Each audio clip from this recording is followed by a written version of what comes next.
introducing us. Hey guys, we're Between Lines and Lands. Oh, we're Between Lines and Lands, and we are going to be selling scary Reddit stories again. Yay! So, are you ready for this? I'm super ready. Are you ready for a bit of a scare tonight? I don't know. We just watched The Conjuring. We watched The Conjuring 1 and we watched The Devil Made Me Do It. What was the second one we watched? No, Annabelle Comes Home. Yeah, that was pretty terrifying, Yes. honestly. The Conjuring, like... You've seen it's it so many good. times, though, Yeah. like, you kind of know what to expect, but Annabelle Comes Home, there was a lot more jump scares. A lot more jump scares. Yeah. And just generally terrifying. But not much can scare me at this point, because I've been gone for 14 hours today, and I worked 12 hours. I didn't do much, but I'm tired. The days that you don't do much are more tiring than the days that you do, honestly. Yeah, like, I did a couple things today at least, so that's more done. than some of my past days. But, what kind of story are you anticipating me to have picked? I thought you were gonna say, like, a Am I the Arsehole one, to be honest. No, Yeah. I went with a scary story. Is that what you went for tonight, too? I went with a scary story because I thought you were gonna do Am I the Arsehole. Well, it looks like we're just doing scary stories tonight. Very good. We'll do, like, 2 Am I the Assholes tomorrow or something. I guess I could just, like, find one. Nah, it's like- fine. I want to do scary. Okay. Okay. So this is titled, I Wish I'd Never Watched My Family's Home Videos. No, it's gonna be, like, Sinister. Oh, that's a good movie, actually. Yeah. I didn't even think about that when I was reading this. Oh, really? Oh yeah, I guess that is kind of like home movies, but it's not like they're his own family movies. Like, this is someone's. I feel like it's similar but different. Same but different. Ooh, is it gonna be like... Sorry, am I supposed to be guessing what it's gonna be?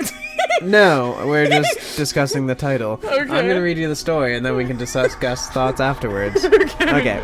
So my sister found the tapes in the attic after the funeral, hidden away in a cardboard box filled with a dozen or so tapes. Our father's version of the time capsule, I suppose. She gave me 3 of them before I left to return home, stored in a Ziploc bag, as if she thought they'd rot or leak if left unsealed, because that happens to VHS tapes. If you don't seal them up, they'll start to dissipate. Wait, so their dad died? I'm assuming, yes, their dad died, yep. Okay, and then He obviously lives somewhere weirdly else. stored these VHS tapes. Yeah, and his sister gave him a few. So this is like a few out of a dozen, I So think. she didn't watch them before. And neither of them. It was probably just like a funeral, and then this guy had to go home, right? Okay, Or whatever. yeah. And she said, "I think Dad meant for you to have these." She said, her voice distant. He kept them random. separated from the others. At the time, I didn't think much of it. Just old home movies, nostalgia maybe, or his version of a time capsule. It wasn't until 2 weeks later, on a rainy Wednesday night, that I started digging through them. Why on a rainy night? Like, why is that relevant? It's like, relevant. rainy Wednesday He's telling night. about his experience, okay? It was storming and... On a cold, dreary night. Yeah, this is the perfect time for tapes. Anyways, I started digging through them. I had too much to drink and I felt sentimental. The tapes were HI8 cassettes from the late 90s. On them were handwritten labels, written in an elegant hand. So he had good cursive too. I don't know how that's relevant either. Springfield trip, 93. First steps, 1994. Xmas, 95. And under each label, Nate, my name, had been scratched on with black marker. There was something comforting about the handwriting, familiar, but not quite. A strange nostalgia, like remembering a dream from someone else's childhood. I found an old camcorder Dad had bought me back in the day, plugged into the TV with a mess of Frankenstein cords, stuck the oldest tape in, and hit play. The screen flickered, static, then a baby me, I guessed, being held by a woman I didn't recognize. We were in a wide field, must have been summer. She had curly brown hair, big sunglasses, and a laugh that came from deep in her belly. She looked happy. She looked in love, but not with me, with whoever was filming. "That's it, sweetheart," a man's voice chuckled from behind the camera. "Get a close-up of those chubby cheeks." The woman cradled the baby, me, up towards the lens and winked. Wait, so it's not his mom though? No, it's not his mom, but she looked in love. Ooh, That's it our gets boy, juicy. she said. That's our boy. And then turned towards something off camera. Her smile her smile faltered slightly. The camera panned over. In the distance near the tree line stood a figure, far away, unmoving, dressed in dark clothes, just standing there, watching.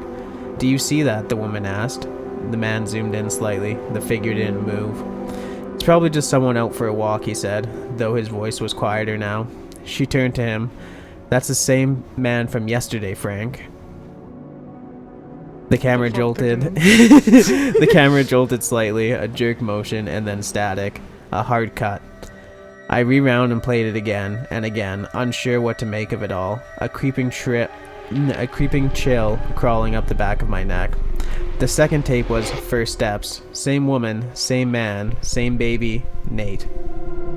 So it's still him, but Wait, he doesn't and it's in reckon. the same place. This is the second tape. Yeah, but it's the tape is of the same place. I don't know yet. We're getting into that. But so obviously he doesn't recognize his dad in this either. Yeah. Because he would recognize his dad's voice and stuff, right? Yeah, you would think so. I mean, voices do change over time, like as But not people that get much. older. You would still recognize it. Yeah, I think so. Anyways, But like, they also haven't mentioned anything about their mom. So like, did she die when they were little? Or, no, like... but she doesn't recognize the woman, and you think they would see pictures. So like, Yeah. they'd be like, "That's mom." Like, anyways, Very good point. the second tape was First Steps. Same woman, same man, same baby, Nate. But this time something was off. The house didn't match my memories. The wallpaper wasn't the one I grew up with. The couch was a different color than in my family photo.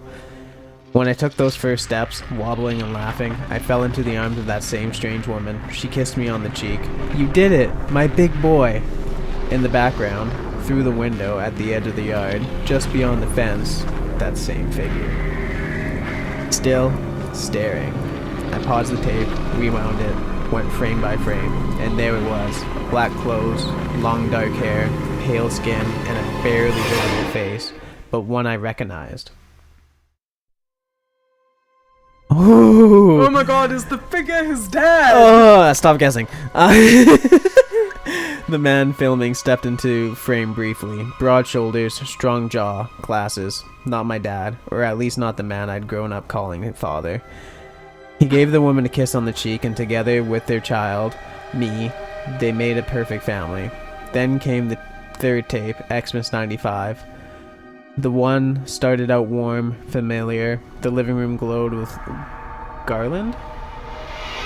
I don't know. I don't know what garland. With garland and wrapping paper. A crooked, artificial tree stood in the corner. Holiday music crackled from the radio. The woman, my real mother, I realized, wore a red turtleneck, no makeup, just joy in her eyes. She handed a present to the baby version of me, a toddler in a green footy jammy. Frank, that was his name. The man from the earlier tape smiled from the carpet. He adjusted the camera on the tripod and gave a thumbs up. "All right, Nate," he said. "Let's see what Santa brought you." He stood and knelt beside me, helping me tear the paper. The camera, now unattached, faced slightly askew, catching the hallway just past the living room. Then movement. A tall figure stepped into view. His hair was jet black, his clothes are dark, his posture was stiff and wrong. He stood half-lit by the Christmas lights, staring straight ahead. It was the man I knew as Dad. Oh! The man who raised me, but here, in this footage, he was something else. My mother's gasp came first. "Frank," she whispered. "Frank, he's here." Then scuffling, and the sound of paper crinkling. Frank moved quickly, rising to stand between the stranger and his family. "You need to leave," Frank shouted. "This is our house. What do you want?" My baby self started crying, and the man in dark clothes stepped forward, a glint of metal by his side, a crowbar. Then chaos followed, a scream, a crash. The camera jolted off the table, landing half beneath the couch, angled low toward the floor. It didn't stop. It kept recording. Screams, sobbing, the clatter of glass, a child's wail, and with a heavy thud, a body flew into view. With the silver of view beneath the couch, Frank dropped into frame. He was bleeding, coughing, one arm twisted beneath him. A heavy boot stepped over him. The man. Frank looked panicked, and with a sickening squelch of meat and bone, the man beat Frank to unaliving. Whoa. Striking his face with the crowbar. Once, twice, and again. The screen flickered and went static, but it wasn't over. After a few seconds, the tape resumed. A different house. A different Christmas. New wallpaper. New tree. Quieter. I was older now, around 3 years old, smiling, unbothered, opening a present. A toy dinosaur, battery operated.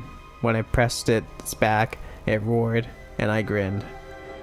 From behind the camera, "Do you like it?" my father asked. I nodded, smiling and playing with my new friend. But in the background, just barely, almost missed, came the muffled sound of a woman crying, begging, "Please, please don't hurt my baby." Then footsteps. A door opened. The same voice from the camera yelled something down the hall, or down the stairs. I didn't flinch. Just pressed the dinosaur's button again. It roared, and I laughed. The video ended. I sat there after the screen went blank. The camcorder was still humming. But I couldn't move. My heart felt hollow, my body cold. I kept thinking about Frank, about that woman, about the man who took me and made me call him Dad. I kept thinking about the toy dinosaur too. It was still in a box somewhere in my closet, my favorite toy growing up, and I thought about something else, something I hadn't realized until now. In all those tapes, there were no other kids, not even my siblings. Just me. I'm going now to call my sister. I need to talk to her about what I watched. I want answers. I want this feeling inside to go away. I want to know what's on those other tapes.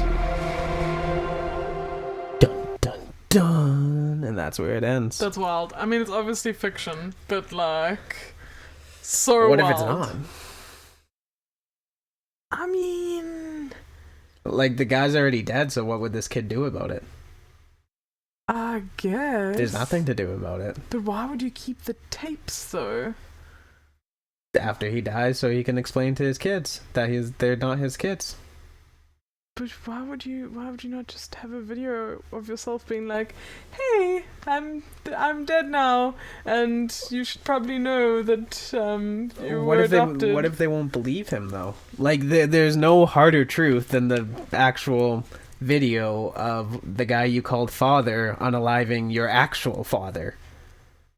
So wild. I don't know what to make of that. Like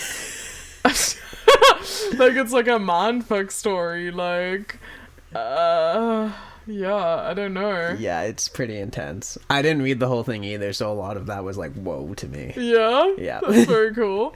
Yeah, I don't know. I think like there's just so many questions. Like, are the other kids also stolen? Well, that's what I'm thinking. Why is he stealing kids?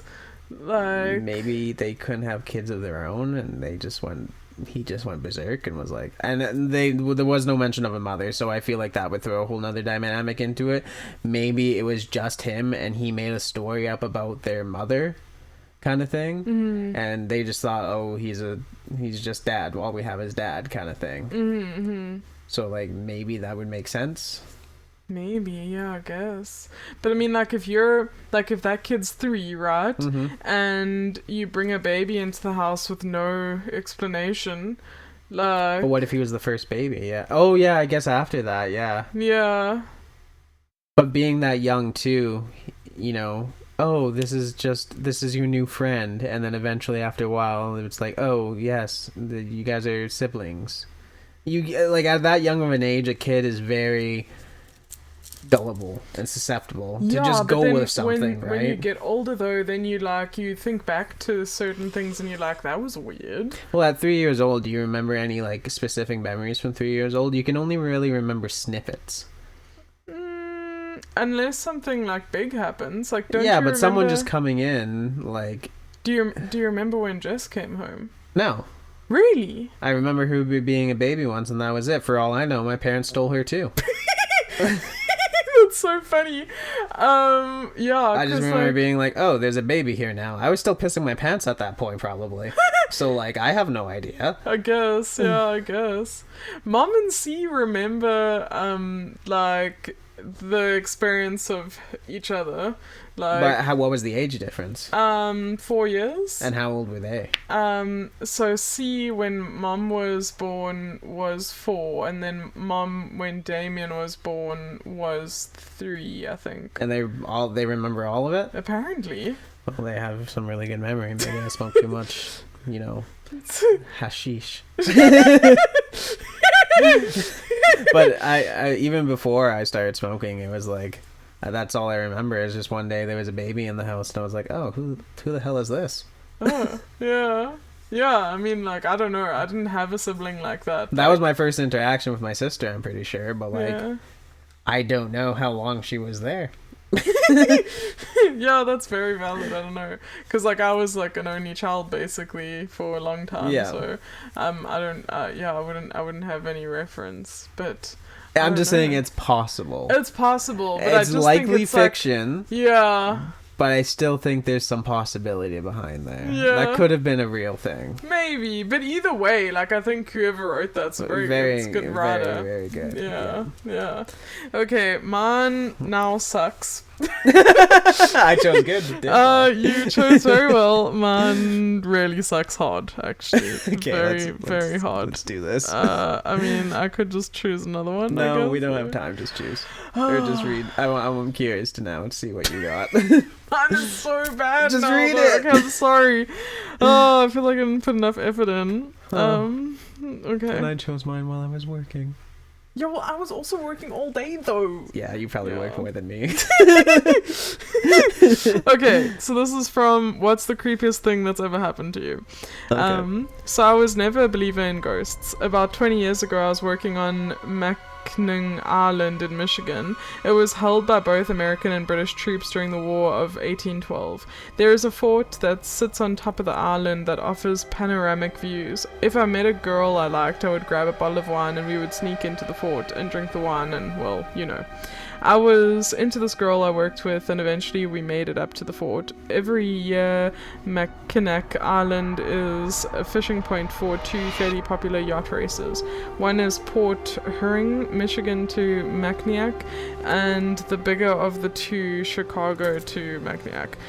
We would get incredible lightning storms that would light up the night sky. One of those storms happened to be going on when the first boats were fishing around 2 a.m.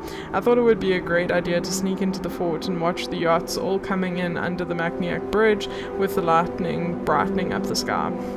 We made it to the top of the fort and moved to the west side by where the jail is. Not a very big jail, just a small area that they used to keep the prisoners in. It was really cool, and the lightning was going off and all around us at the same time. A storm had rolled in. You could, I don't know how to like not breathe wildly, you know what I mean? We just did the audiobook, like I was listening to the audiobook and I was like, yeah. Did I sound like that when I was reading? No, like, but I think it's because I go so fast, and then it's like, Yeah, slow you it have down a to little take- bit. Give that a shot. okay.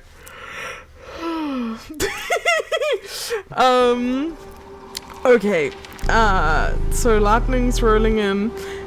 You could see all the lots, the yachts coming in with their lights blinking and the lightning going off like a strobe light. All of a sudden there was a crack of thunder and a bolt of lightning that seemed to last for about 5 seconds. We were both looking out at the water, but we happened to look by where the thunder came from. There was an old guard tower there, and as we both looked up and looked up to the right, there was a there was a soldier holding a long gun. He wasn't pointing it at us, but rather holding it. Sorry, I had to like go to the, you know what I mean? Holding it out in front of him. He was wearing darker clothes, but it was for sure someone or something standing 15 feet away from us, looking right at us. I can't remember exactly what was said, something to the effect of holy fuck or what the fuck, when we both took off, sprinting away from the tower. I ran so fast it took a second for the girl to catch up to me. That's so mean. Imagine like you have a ghost experience and you just like leave your partner. That reminds me of a story about my mom and my papa. Yeah. So they were camping and there was a bear. Yeah. And my papa and my mom were, I guess, both running back to the trailer, and papa pushes mom out of the way to get in the trailer. Mom did that to me once.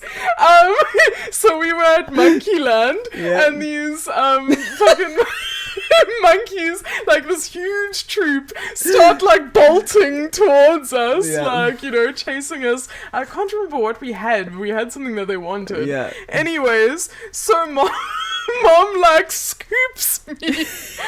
Take the child. Take her. Takes me away, and it's just like these parents talking about, oh, I would do anything for my child, but as soon as there's actual real danger, they're like, take her, take it. Oh boy, and then she felt so bad afterwards. Yeah, I don't think papa apologized to mom. Really? I kind of doubt it. That's so funny. We bugged him for many, many years, and mom told us those stories too, and then, yeah. And he, like, never said anything when you were begging? No. He just would sit there in his chair and be like...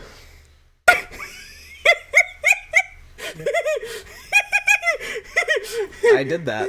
Not me being barefoot. Yeah, I can create another one. Can't create another me. Okay. Anyways, the guy is not chivalrous and like doesn't wait for the girl. As we were standing in the middle of the courtyard, the sky opened and began to pour. We made it back to my place. And we both described to each other what we saw. We both said the same thing pretty much. A guy in dark blue holding a long gun staring at us. Over the years I've replayed that evening over and over in my mind. They did reenactments daily and I guess it could have been one of the actors, but why would he have been up there at 3 in the morning? I guess he could have been watching the boats come in as well. But why would he be up there watching the boats in uniform? And how would he have gotten up there as the lookout part was locked and you couldn't get up there? To this day I still get goosebumps when thinking about it. Yeah. You're right. Your story was not as good as mine. You should have just let me get it, like, am I the asshole one? Because it's just like, what? No, that was creepy. Like, if that were to happen to me, like, if that was a real experience, like, yeah, that would be... I do think that mine was more realistic. It definitely was more real. Like, that is a lot more likely to happen, so... And the reason I chose it is because there were a million people who commented that they've seen that same ghost. So it's very likely a lot more real than mine. Yeah. Mine was a good story, it was but that a really was... good story. That was more likely to happen. Mm-hmm. So, I was just joking. It didn't suck. No, it was terrible. It was terrible in comparison. Well... I know a good story, apparently. I'll put more of it in tomorrow, I promise. No, it's all good. It's totally fine. I think both of them were quite nice. And then we got that little story about our family experiences out as well. So that created something beautiful right there. That is very true. So you're the sweetest. You're the sweetest. Anyways, guys, thanks for joining us for another scary Reddit stories, and don't forget to like and subscribe, and we'll see you for the next episode. Yes. Okay. Bye. Bye. Hey guys, if you didn't already know, my lovely girlfriend Kimlin is an author, and she is trying to go up for the Hugo Award this year. So if you could please support her, that would be awesome. Or even go to kimlinstanion.com. There will be links and all that, and yeah, just go there to support her, especially for the Hugo Awards. If you could go to lacon.org to vote for her, or worldcon.org to vote for her, we would both really appreciate it. She's worked so hard, and I am so proud of her, and I know other people are going to love all of her work. So if you could please go to either those two websites, or even just buy one of her books. I believe Ethan Jewel and To Rid the World of Magic is on Amazon. I believe her newest book has come out, They Tried Their Best, which is awesome. You guys are going to love that. And that's the one that's up for the Hugo Award. So please go show some support to her. She would appreciate it. I would appreciate it. And thanks for watching the video, guys. It's really nice to have everyone's support. Comment, like, subscribe, please. Love you guys.